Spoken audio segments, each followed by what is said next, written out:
Buenas tardes, bienvenidos a una nueva edición de Políticas Públicas 2030 por Ecomedios AM 1220 y para todo el país y para todo el mundo a través de las redes. Este programa que una vez más decimos lo produce integralmente el Foro para el Desarrollo de las Ciencias, cuyo presidente es el doctor Miguel Ángel Secchi. Si no me equivoco, Miguel, ¿ya me estás escuchando del otro lado? Sí, señor. Bueno, no me equivoqué entonces, es correcto. Bueno, y hoy vamos a tener la segunda parte del programa con el doctor Antonio Raúl de los Santos y con la participación del doctor Jorge Neira. Si te parece, ya te dejo al comando de esta nave. Buenas tardes, doctor Jorge Neira. Buenas tardes, Raúl de los Santos. Hola, ¿cómo Doctor estás, Raúl Miguel? de los Santos. Buenas tardes, Horacio Fernández. Eh, Como bien señala nuestro señor productor general, se consideró oportunamente beneficioso continuar. Es la primera vez que hacemos dos programas seguidos con el mismo invitado, porque claramente justificaba continuar con esta entrevista entre dos personas que hacen honor a la coherencia entre el decir y el hacer, como son los señores doctores académicos Jorge Alberto Neira y Raúl de los Santos. Yo, previamente a otorgarle la palabra a Jorge, si me permiten, quiero decir que durante la semana tuvimos bastantes mensajes, contactos, preguntas, y obviamente que esto se debe al interés despertado por las palabras de los señores eh, charlantes, digamos, de la medicina y científicos, y creo que también se debe al abordaje de dos aspectos: el tema educativo y el desafío que planteó el doctor de los Santos y el aval del doctor Neira en cuanto a que del diagnóstico pasemos a las propuestas. Lo resumo en una palabra: Felipe García Tejero de San Juan, Carlos González Pasos de Junín, Alejandro Pérez Cresta de Chacabuco, Ruth Pérez de Tierra del Fuego. Es decir, que el programa, señor productor, también a usted felicitaciones, ha despertado y está llegando de a poco, progresivamente, con uno de nuestros objetivos, yo diría primordiales, que sea plural, exento de ideologías partidarias, y también que sea federal, o sea, que llegue a todos los rincones del país y a todo el equipo de salud, porque acá tenemos dos médicos de los que preguntan, una licenciada en enfermería y un bioquímico. Entre estos cuatro yo resumo una sola pregunta, con el permiso del doctor Neira, que él podrá ampliarla, traducirla para el doctor de los Santos, así ya da por comenzado el programa. ¿Cómo relacionamos, y esto lo puede contestar el doctor también durante el transcurso de las propuestas que nos desafió muy positivamente la semana pasada, cómo influyen las nuevas tecnologías, no solamente el trabajo de la telemedicina o del trabajo a distancia, sino las nuevas tecnologías en general, especialmente en el tema educativo? Es decir, de qué manera en una situación de crisis socioeconómica cultural la tecnología puede ser un aporte progresivo al sistema educativo, en este caso la educación médica. Jorge, dejo un poquito ya la cancha preparada, pero queda a tu criterio cómo continúas. Bueno, muchas gracias, Miguel, muchas gracias, Horacio. Gracias a la audiencia por la pregunta, me parece una pregunta muy interesante. Justamente esto es motivo de discusión de las reuniones internacionales que nosotros tenemos representando a la academia sobre cómo la tecnología puede facilitar no solamente el acceso a los sistemas de salud y la calidad de atención médica, sino también la formación profesional, y creo que es un tema digno para tratar con Raúl en un ratito, ¿no? Bueno, Raúl, ¿cómo te va? Gracias por venir otra vez, la verdad que para nosotros, como vos sabés, es un placer tenerte aquí, así que bienvenido nuevamente. Buenas tardes, agradezco yo la posibilidad de estar nuevamente con ustedes.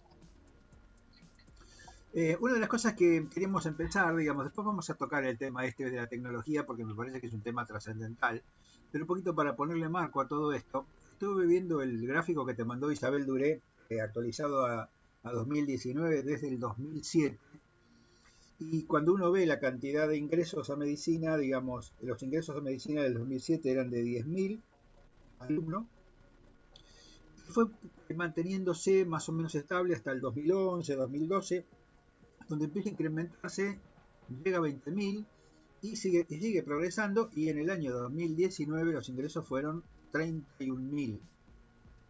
Ahora, lo que es interesante de todo esto es que cuando uno ve la cantidad de egresados de medicina, en el año 2007 fueron 5.000, en todos los años fueron 5.000, en 2019 fueron 5.000. Si uno hace las proporciones, 5.000 de 10.000 es el 50% y 5.000 de 17.000, perdón, de 31.000 es el 17%. ¿Qué te parece, Raúl? ¿Qué quiere decir esto? ¿Qué muestra? Bueno, estas cifras son sumamente interesantes porque develan un problema que tiene varios aspectos. Un aspecto es el que nos está ocupando desde la semana pasada en cuanto a la preparación de los médicos que entran en ejercicio después de haber aprobado las materias, pero no habiendo adquirido la experiencia práctica de manejo de pacientes, es decir, la formación médica de posgrado inmediato. Pero la otra cosa que muestra también esta estadística de la doctora Duré es un problema que afecta a la escuela primaria y a la escuela secundaria, y es la cantidad de deserciones, el desgranamiento, que es la palabra técnica que usan los pedagogos, entre los que ingresan y los que terminan. De manera que hay un problema que subyace a las tres instancias, los tres niveles de educación.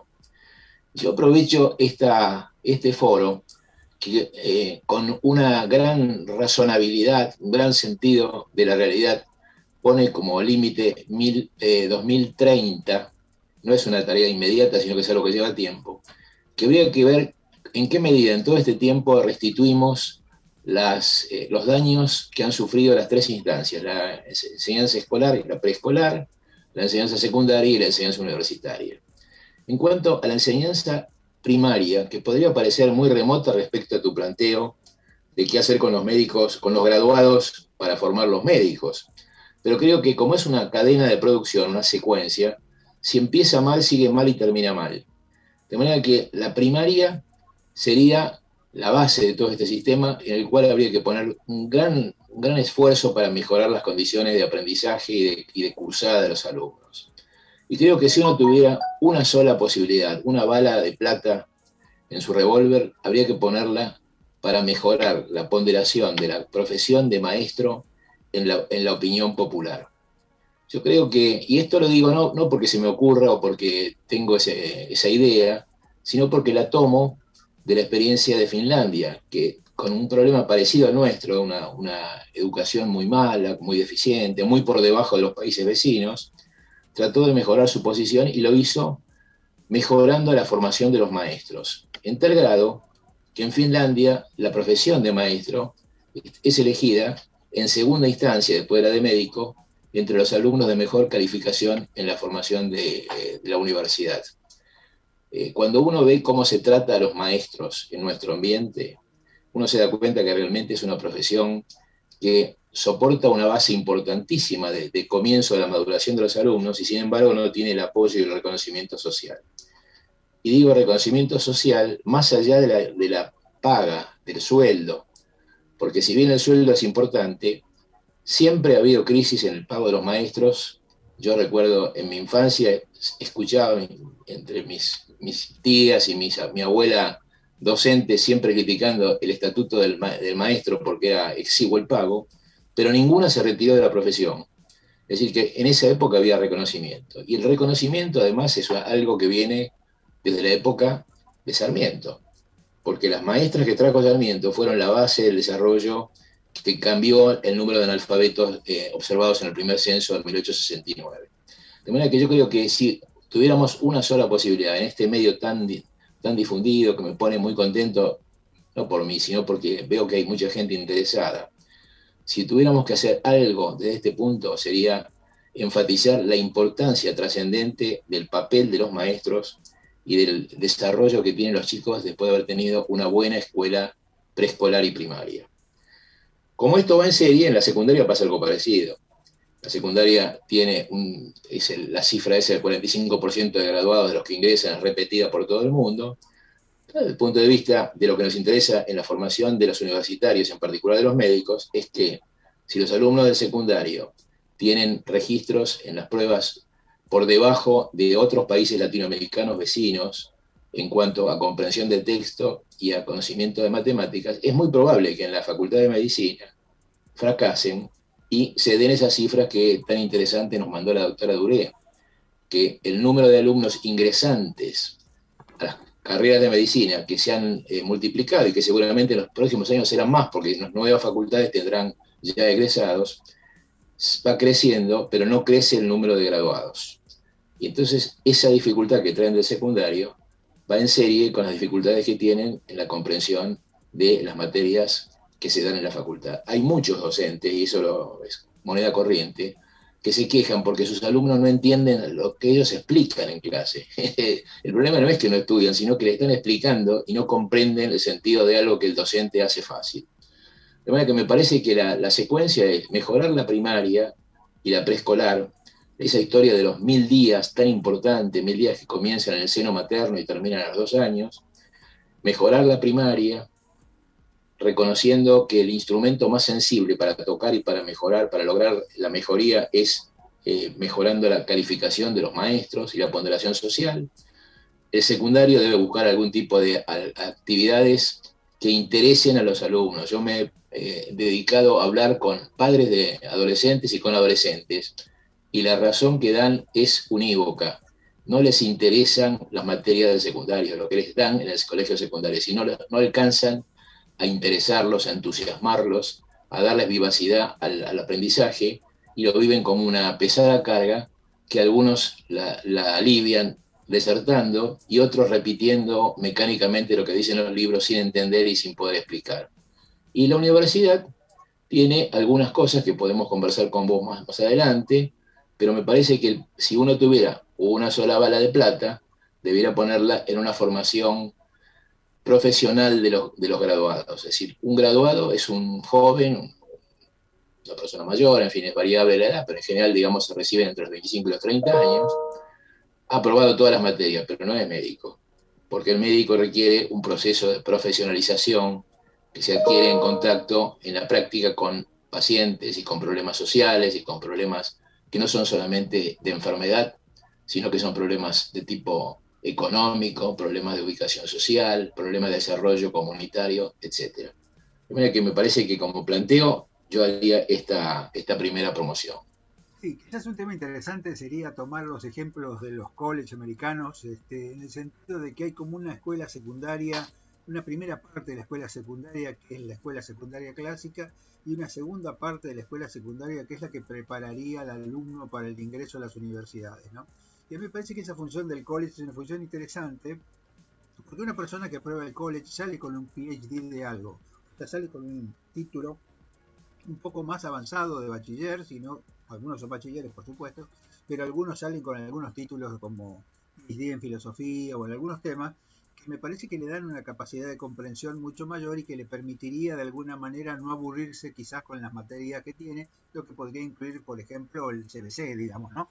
El CBC estuviera incluido en este aspecto. No sé qué te parece vos, Raúl. Comparto, me parece que es muy razonable porque además uno ve los resultados. Y además hay algunos dispositivos en nuestro medio que podrían permitir asimilarlo.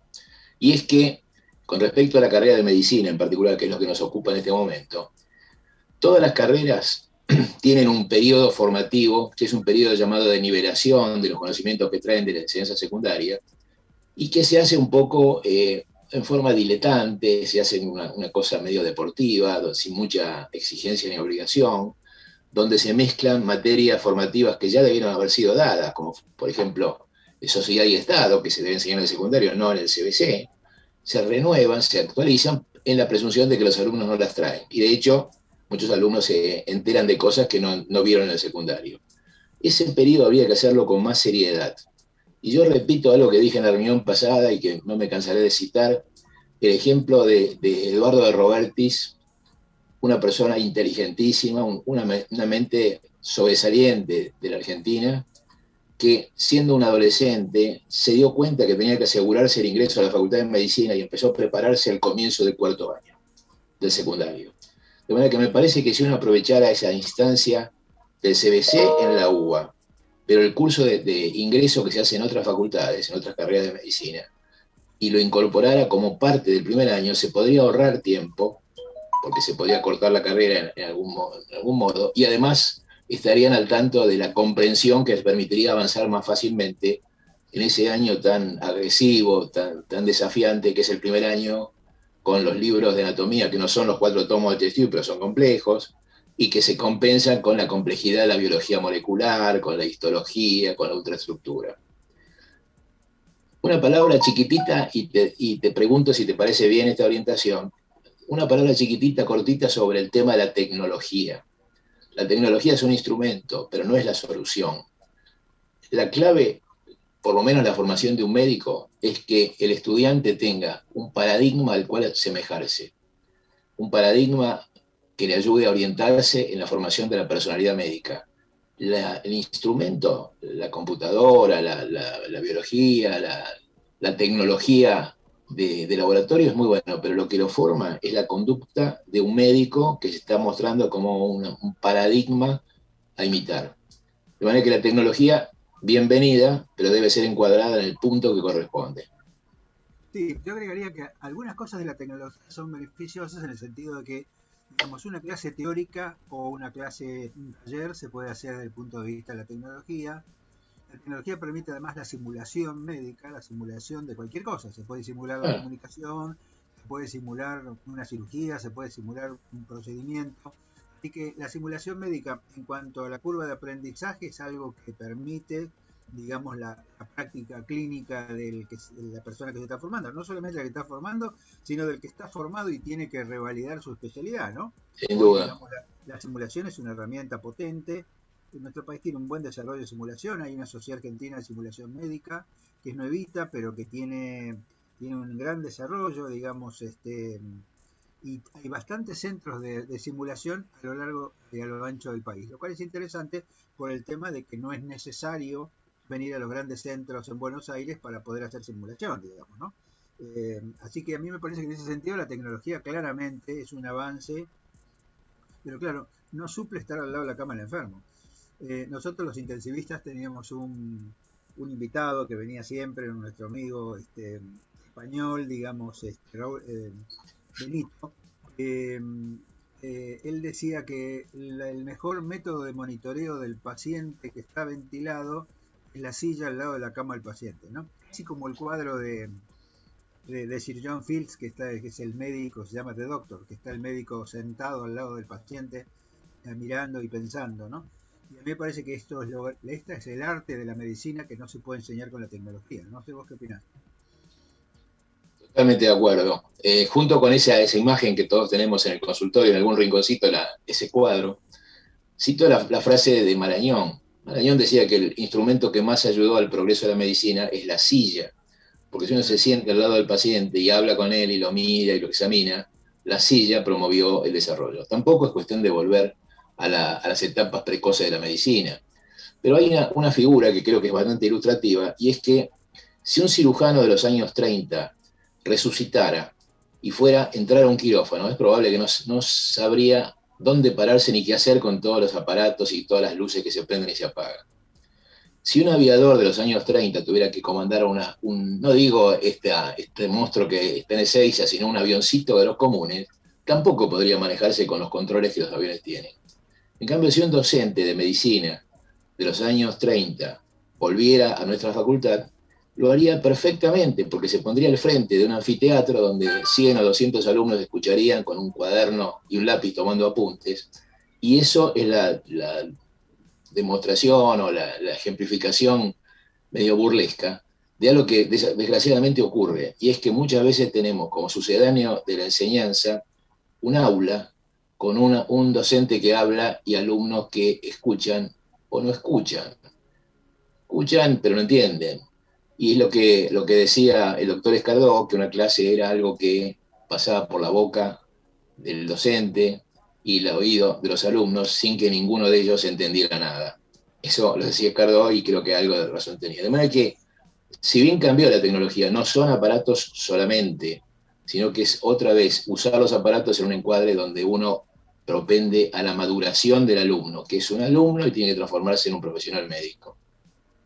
Sí, yo comparto el tema, ¿no? A mí me parece que el contacto, digamos, el contacto, la interacción, esas cosas que uno tiene que aprender, porque uno en una simulación puede aprender cómo se comunica, pero una cosa es que uno lo aprenda cómo se comunica en una simulación, que incluso la simulación tiene actores y es bastante parecida a la realidad, y otra cosa es hacerlo con el paciente y estar preparado para hacer eso, que es una de las cosas más importantes de la relación médico-paciente, el vínculo que se crea en el ámbito de la consulta, ¿no? Me parece que eso son las cosas que hoy no se pueden dejar de lado y que me parece que la pandemia lo puso en tensión, ¿no, Raúl? Sin duda, sin duda. Ahora, uno puede ver también el tema de la programación de la enseñanza, y se nota que las clases teóricas son a veces necesarias, sobre todo cuando las da alguien de mucha experiencia que transmite algo más, un paso más allá de lo que dicen los libros. Pero el contacto entre paciente, alumno y docente, esa triada, es imprescindible. Y digo paciente porque no es un paciente solamente internado en el hospital con un cuadro complejo, sino que es el paciente ambulatorio, es el individuo de la sociedad, son las comunidades, es decir, que el campo de formación del médico se ha ampliado muchísimo, porque antes las materias eran perfectamente circunscriptas, clínica médica, cirugía, hoy la cosa se imbrica con una cantidad de factores, de aspectos que van multiplicándose. Ahora, ¿cómo se logra esto? Porque en realidad el compromiso que nos puso el doctor Secchi es dar alguna propuesta, si no solución, por lo menos una idea de solución. Una idea que también viene de los países del norte es que los conocimientos no se deben dar en forma aislada, abstracta, flotando en el espacio, sino que deben darse integrados en torno a problemas, a planteos. Y eso es lo que se logra con la integración básico-clínica. Si bien nuestra carrera de medicina, en prácticamente todas las carreras de nuestro país, está dividida en un ciclo biomédico y un ciclo clínico, debiera haber una imbricación tal que en el ciclo biomédico haya mucha exposición de problemas clínicos, y en la clínica volver a las básicas, que son las que dan las respuestas fundadas, por lo menos aceptables en este momento. Todos sabemos que la ciencia tiene verdades transitorias y que la refutación es un elemento indispensable de la ciencia. De manera que a lo mejor no tenemos la verdad, pero ayuda a la biomédica. Sí. Doctor de los Santos, le pido mil disculpas. Muy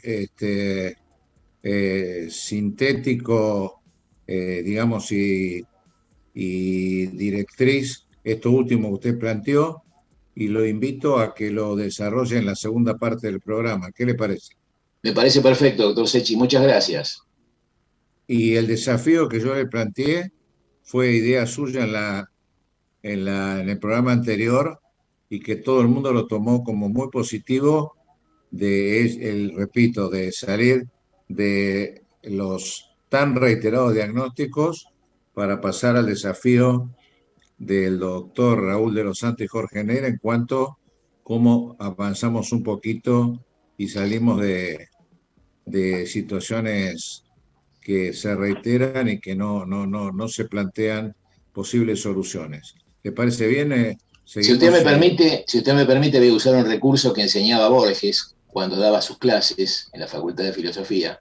Tenía la costumbre de que cuando él terminaba una clase, anunciaba que en la siguiente iba a decir cosas muy interesantes. Yo no sé si puedo homologarlo a Borges, es una falta de respeto, pero creo que en la segunda parte podemos hacer una propuesta que sería por lo menos digna de ser discutida. Doctor, no tengo absolutamente ninguna duda que estando usted y el doctor Neira, no solamente va a ser positivo, sino que también Borges nos va a acompañar. Muy bien. Nos vemos en un minuto, por favor.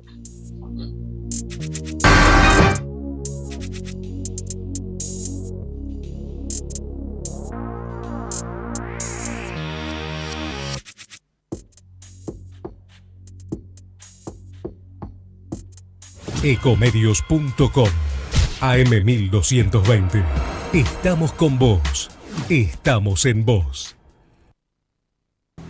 La Posada Morada dos Ventos te espera en Pipa, la mejor playa del nordeste de Brasil. Única por su bahía con delfines. 12 exclusivos departamentos y 3 piscinas circulares en medio de un jardín tropical. Podés venir con cualquiera de las vacunas aplicadas en Argentina.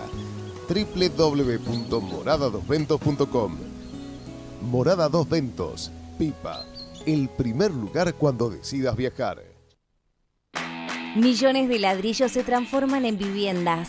Toneladas de hormigón se transforman en mejores rutas. Miles de cañerías se transforman en agua potable. Cientos de máquinas se transforman en obras que mejoran nuestros ríos.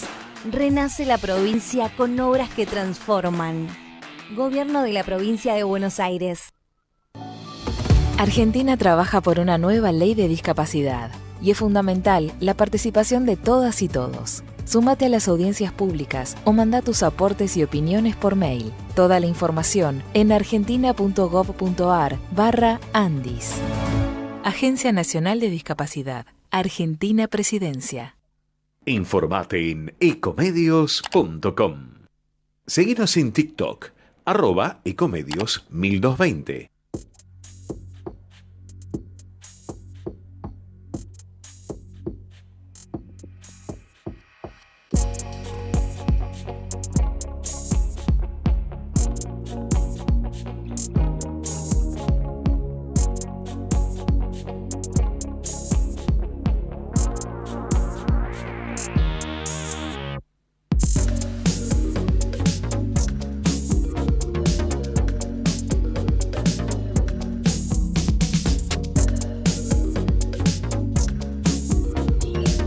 Bueno, Miguel, ya podés retomar. El doctor de los Santos se está conectando en unos segunditos, ya acabo de hablar con él, así que podés, está Jorge ahí.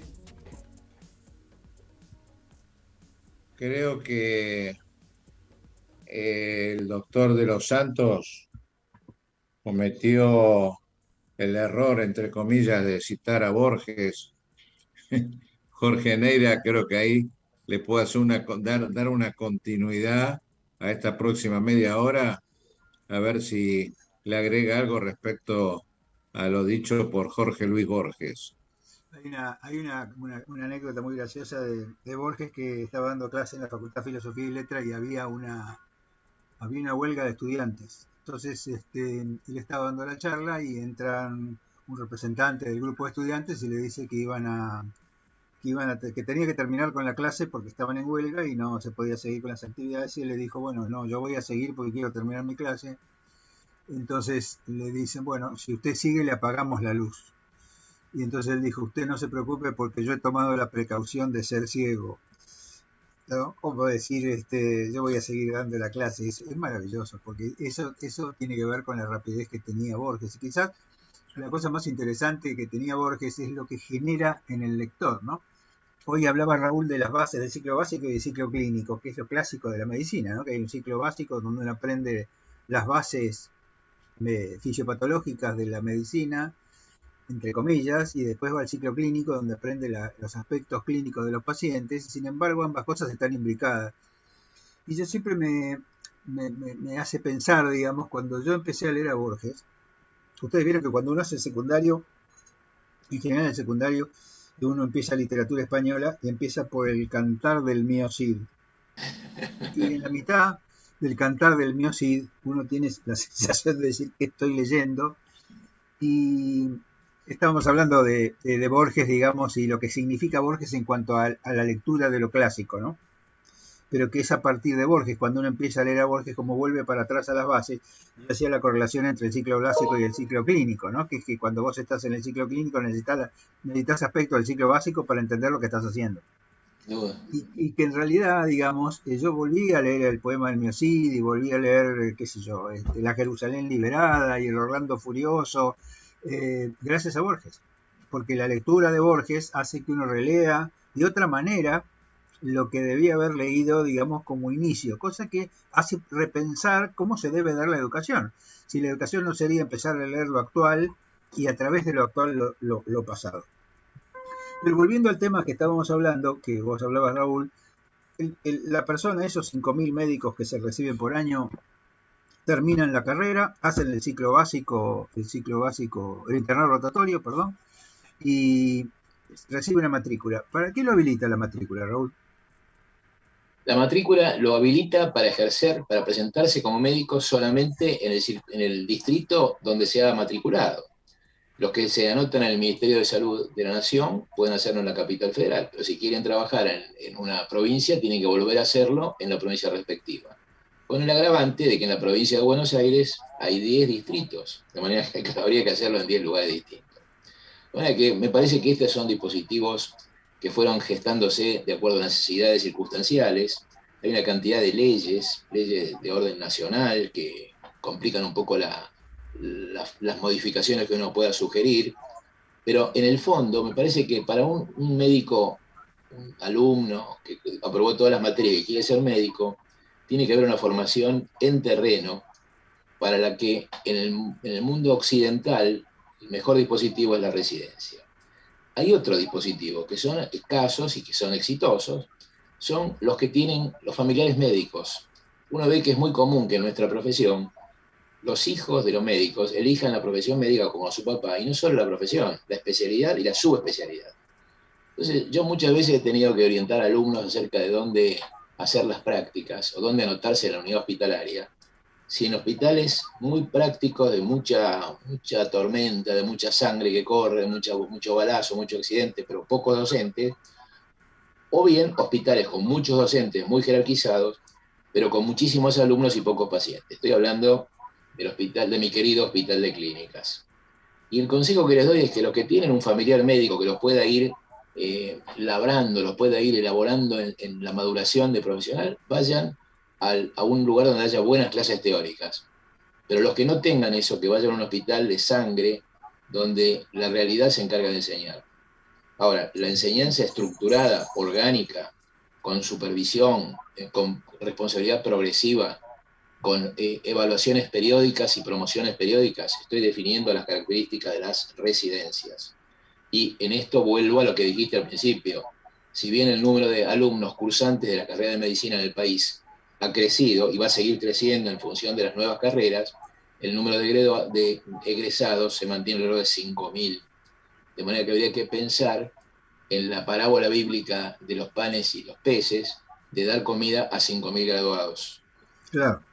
Sí, bueno, esto es un tema interesante porque esta sería una de las propuestas, ¿no? Concretemos el tema porque si no parece como son todas estados de situación. Me parece que una de las propuestas es cómo uno se asegura la formación del médico recién recibido para ponerlo en condiciones de trabajar en el ámbito profesional y cuál sería el grado de formación que debería tener. Coincidimos completamente con que lo ideal es la residencia.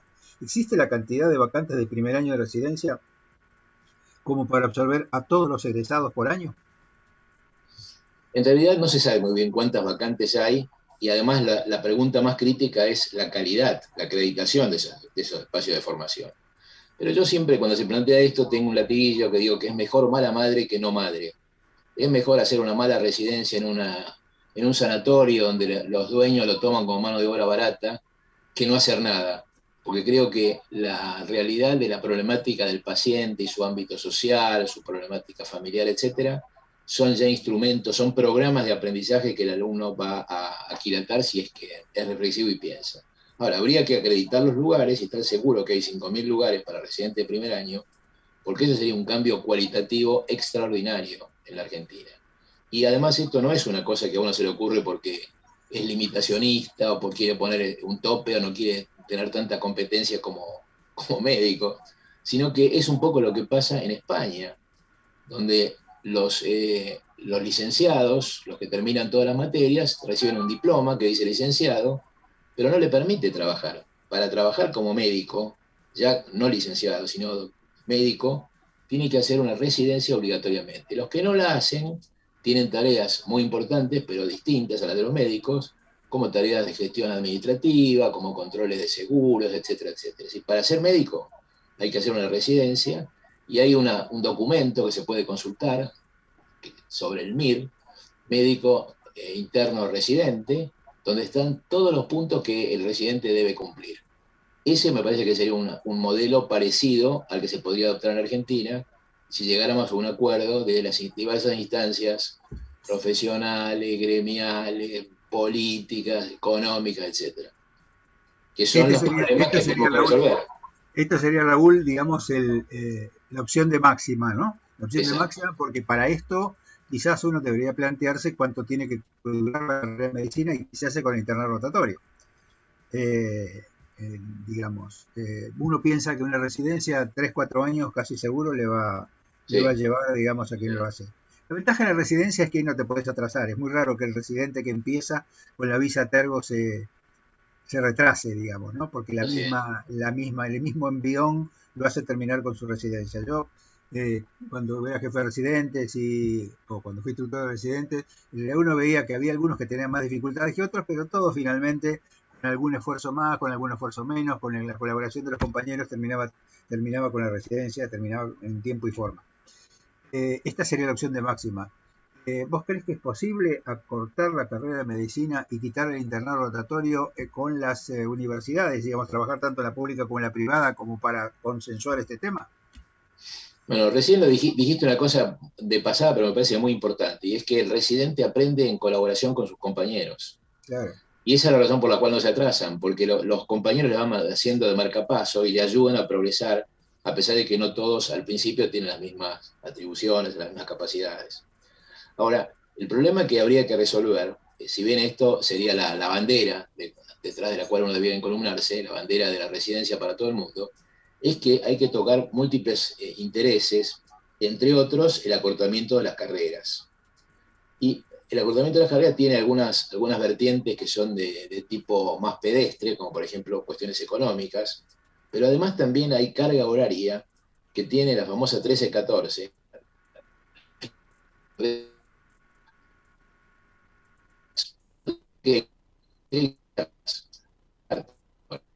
Estás con un temita de internet, Raúl.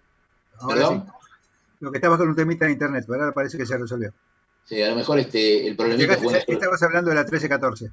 Claro, no, lo que digo es que hay que cumplir una cantidad de requisitos donde no se especifica específicamente para cuánto, para qué se calcula esos tiempos, sino que el tiempo hay que transcurrirlo. Y acortarlos sería necesario modificar las disposiciones reglamentarias. Así que a mí me parece que eso va a ser un poco difícil, pero sería razonable, porque hay muchas cosas que se dicen y son inútiles, quiero decir que no son útiles en determinados momentos, y lo que el médico tiene que saber cuando era estudiante es dónde recurrir para lograr esa información. En cambio, cuando uno le pide a un docente de bioquímica que le explique a los alumnos el programa, él se lo quiere explicar completo. Y no les digo cuando un profesor de microbiología le explica todo el bicherío que se ha multiplicado porque la genética se ha metido en las clasificaciones. De manera que hay que podar mucho, hay que reconocer que hay cosas que no se pueden dar, pero que bueno, que en algún momento el alumno, más que conocerlas y escucharlas durante la cursada, tendrá que saber dónde buscarlas cuando las necesite. Pero eso requiere un cambio en la estructura de la enseñanza. Pero creo que la clave está en tratar de gestionar lugares que se acrediten, ayudarles para que formen un grupo con experiencia docente, con idea docente, y ahí asignar a los graduados. ¿Vos ves alguna alternativa transitoria, por ejemplo, hasta que uno pueda lograr, digamos, la incorporación de la masa de egresados a las residencias y que haya un acuerdo con las universidades? Porque esto es fácil de decirlo, pero es difícil de lograrlo, porque como vos decís, hay muchas instancias que participan en la discusión y que hay que consensuar, digamos, y hay instancias que son más fáciles de consensuar que otras. ¿Qué otra alternativa habría, digamos, como para qué hacer con el médico que se recibe antes de darle la matrícula que lo habilite a trabajar como médico? Yo creo que eso lo hemos conversado. Yo creo que la formación no es tan específica de una disciplina, de una especialidad, sino que es cuestión de juntarse, enfrentar los problemas, que el médico vea los problemas. Yo asignaría como inicial los egresados en 4 disciplinas: en medicina, cirugía, tocoginecología y pediatría. Y la elección se haría en función de las calificaciones. Los que tienen mayores calificaciones pueden elegir, y los que no tendrán que ir a donde les corresponda. Ahora, yo, si ustedes me permiten, voy a evocar un recuerdo que tuvimos en una consulta de una clínica en Neuquén que quería hacer una residencia de urología. Estábamos en ACAP en ese momento, que era esta Asociación Civil de Acreditación de Espacio de Formación. Y era evidente que esa clínica lo que quería era 2 o 3 médicos baratos que pudieran trabajar con poca plata.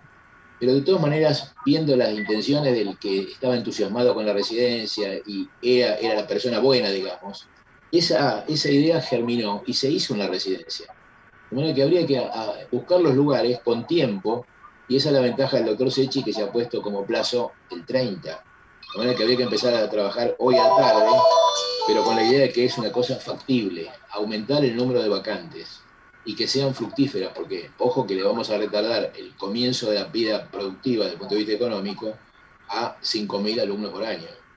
Sí, un poco para aclararle, Raúl, a la gente, cuando uno habla de residencia, habla de formación supervisada. Formación supervisada quiere decir que el residente va generando cada vez más competencias, digamos, y cada vez más que le permiten llevar adelante su incumbencia, pero siempre en forma supervisada, y que en realidad él puede hacerlo casi autónomamente cuando está por terminar la residencia, cuando la termina. O sea que en realidad esta es la diferencia entre la residencia como espacio de formación y la residencia como mano de obra, cuando uno se incorpora a una institución donde termina teniendo funciones como profesional, cuando en realidad debería estar supervisado. ¿Cómo se puede paliar esto? Bueno, con un senior, digamos, que lo acompañe el día que está de guardia, o con un interno, digamos, que lo acompañe. O sea, que nunca esté solo, sino que esté supervisado siempre por alguien. Pero a mí me parece que esta es la importancia que tiene la residencia. Como decía, la residencia tiene 2 cosas. Una es el volumen que uno atiende, digamos, que es muy grande y que es impensable hacerlo en forma programada, digamos, en el corto plazo, si no se hace con esta metodología. Y la otra es el acompañamiento del grupo, ¿no? También uno aprende del grupo, porque el grupo es el que permite que uno avance, digamos, ya sea por la competencia, por la buena competencia, por la sana competencia, y por el apoyo, por el apoyo amistoso, digamos, de los compañeros. ¿Quién no recuerda a su compañero de residencia? Son amigos para toda la vida. Sí, la residencia es un dispositivo de enseñanza que supera la suma de los componentes. Tiene una complejidad y una riqueza que excede la concurrencia. La concurrencia es otro dispositivo de aprendizaje de los médicos que están trabajando y que quieren ir capacitándose, y van 3 o 4 o 5 veces por semana, 4 horas al hospital, escuchan un poquito de orejita y de ojito lo que dicen los residentes, que son los que viven en el hospital, por eso residentes son los que residen. Claro. Y el concurrente en realidad lo ve un poquito de pasada y no tiene la experiencia. Y si ustedes me permiten, yo les voy a contar un cuentito, porque a mí me conmovió y me convenció que lo que estoy diciendo realmente lo siento y lo pienso. Yo tenía, cuando estaba a cargo de la 4ª cátedra en clínicas, un grupito de alumnos que se sentaban siempre en la última fila de un estrado que era con escalones, y que se pasaban el tiempo hablando, charlando entre ellos, independientemente de lo que yo o el docente que estaba al frente pudiera decir. Eran alumnos que realmente eran cuatreros, lo aprobaban con 4 porque daba pena ponerles menos que 4, y hacían su vida, pero realmente eran, desde el punto de vista docente, despreciables. Un buen día voy a ver a un enfermo a una clínica cardiovascular muy renombrada de Buenos Aires. Me atiende este muchacho que charlaba y que hablaba pavadas en el fondo, con una calidad, con una precisión en la descripción del cuadro del paciente que yo iba a ver, mi paciente que estaba internado, que me convencí que lo que nosotros hacíamos en la cátedra era una cosa, está bien, estaban los libros, a lo mejor un poquito más, un docente un poco mejor que el otro, pero lo que lo había formado la residencia de cardiología y el estar a cargo de 6, 7, 10 pacientes coronarios que se les paraba el corazón, que les corría el corazón, que sangraban por todos lados. De manera que ese alumno fue una experiencia, una enseñanza, lo abracé porque realmente le tenía cierta bronca cuando cerraban y yo estaba hablando, y ahí me emocionó verlo tan maduro. Así que yo tengo pruebas fácticas de que la residencia forma. Sí, sí, no, obviamente, la residencia entra con el fuego, digamos, ¿no? A uno le quedan tantas cosas de la residencia, tantas imágenes, ¿no? Tantas imágenes de formación y sobre todo la cosa compartida, las guardias, interminables guardias con la ayuda de, ¿no? O el compañerismo que había con las guardias, anda vos, ahora voy yo, no te preocupes. Cuando pasaba algo, digamos, digamos, el apoyo afectuoso, ¿no? Y a mí me parece que esto es una cosa innegable, ¿no? Que es lo que también forma el profesional. El profesional se forma con eso.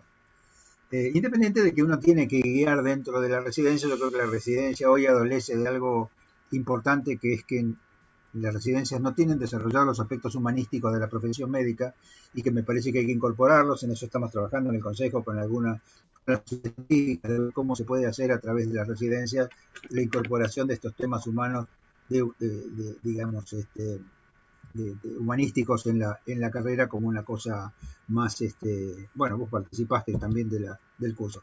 Así que a mí me parece que esto sería una opción interesante. Y esta formación, digamos, en estas 4 especialidades que vos decías, si no existe la posibilidad de hacer la residencia en todos, ¿a dónde se haría? Porque, digamos, como comentábamos el otro día, el tema es dónde se desarrollan estos espacios de formación, dónde deberían desarrollarse estos espacios de formación. Para esta gente que no está haciendo la residencia, me refiero, ¿no? Claro, yo creo que sería, se me ocurre como un esbozo hecho a mano levantada, sería una pre-residencia donde después el residente haría su residencia lineal. ¿Sí? Al que le gusta la cirugía y que tuvo la desgracia porque tenía baja calificación de tener que ir a pediatría, bueno, en pediatría aprendió qué es el manejo de las enfermedades, qué es el manejo de la familia, qué es el manejo del paciente muriente o de la muerte. Eso lo aprendió. Después podría hacer su especialidad, que serían de 3 o 4 años, de acuerdo a la disciplina que fuera. Ahora, me parece que lo que hay que hacer, lo que tenemos que hacer, lo que estamos integrando en este tema, es crear espacios, crear nidos donde puedan formarse estos residentes y convencer a la gente que una residencia, aparte de la mano de obra, que en general no es barata porque los residentes gastan mucho, más de lo que gastaría un médico asistencial rutinario, la residencia mejora el lugar, abona el lugar, porque el residente que pregunta, el residente que inquiere, que tiene preguntas pertinentes sobre sus pacientes, mueve a los médicos a buscar esas respuestas y mejora la condición de los mismos. Así que a mí me parece que lo que habría que hacer de acá al año 30 es, así como queremos mejorar la ponderación social de las maestras, tratar de buscar lugares aptos para la instalación de una residencia. Sí, hay un tema que hay que tener en cuenta.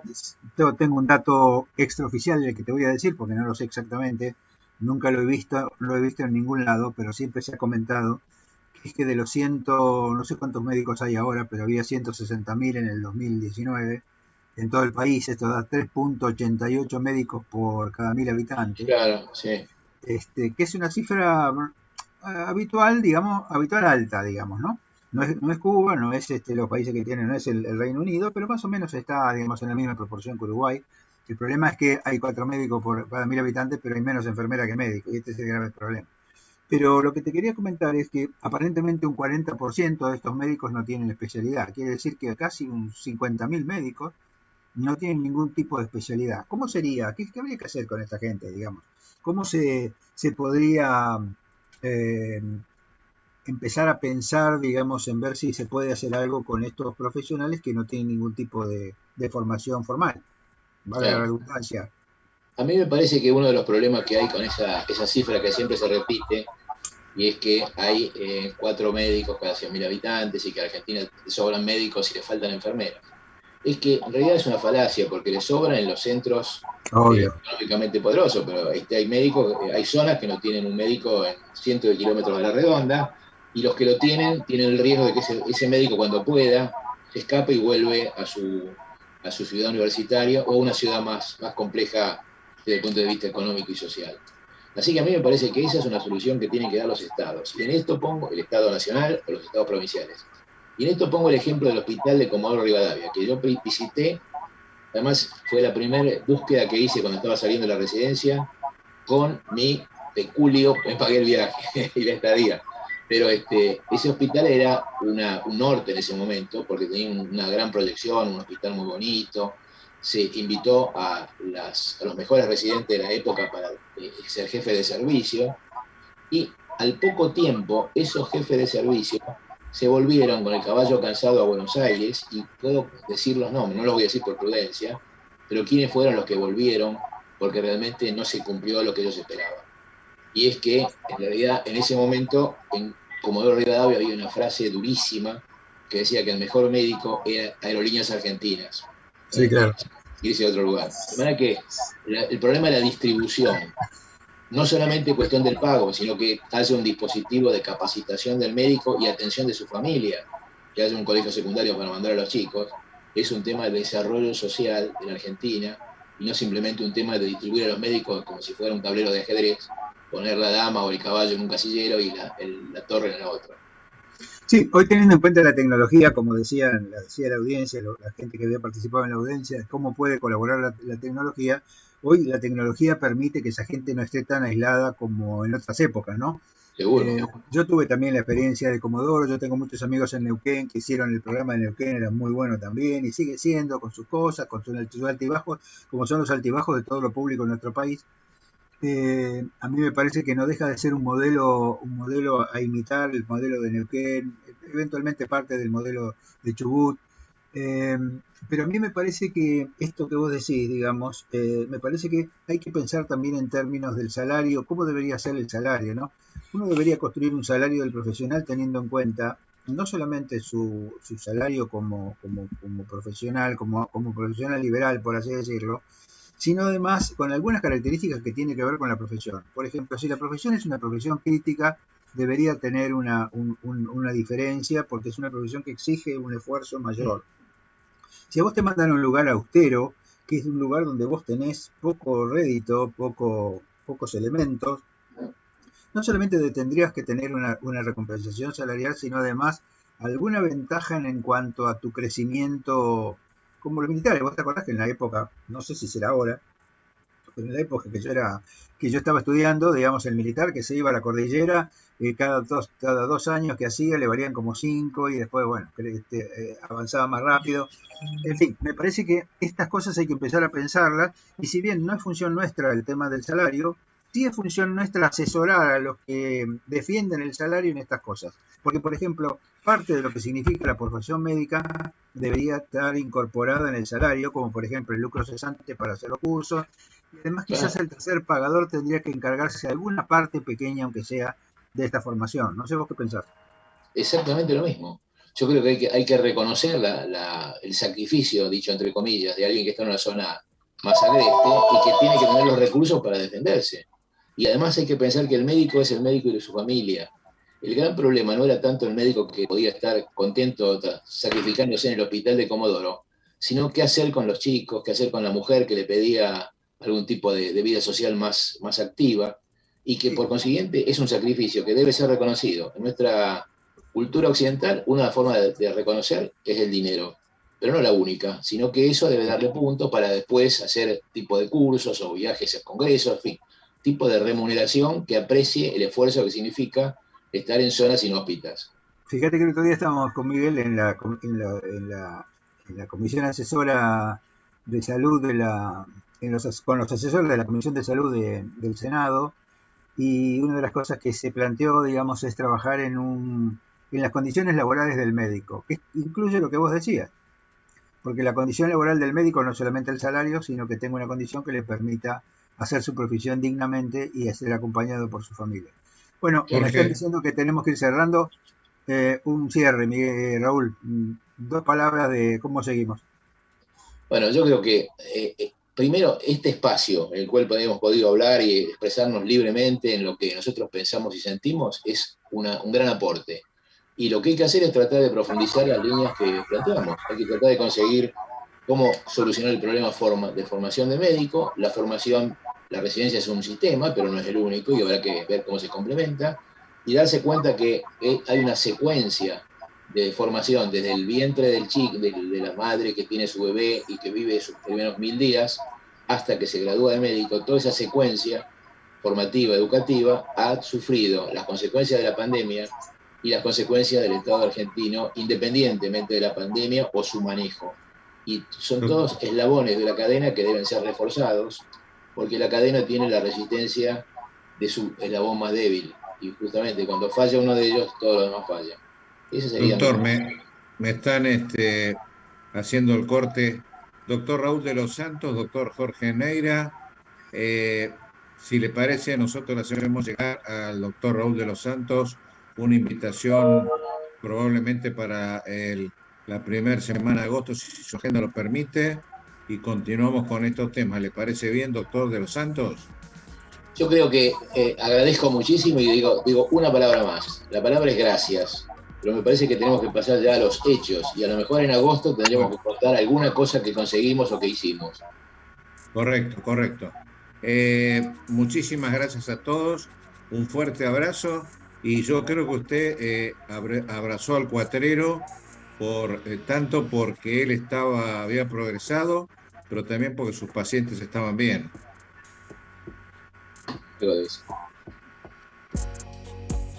Gracias.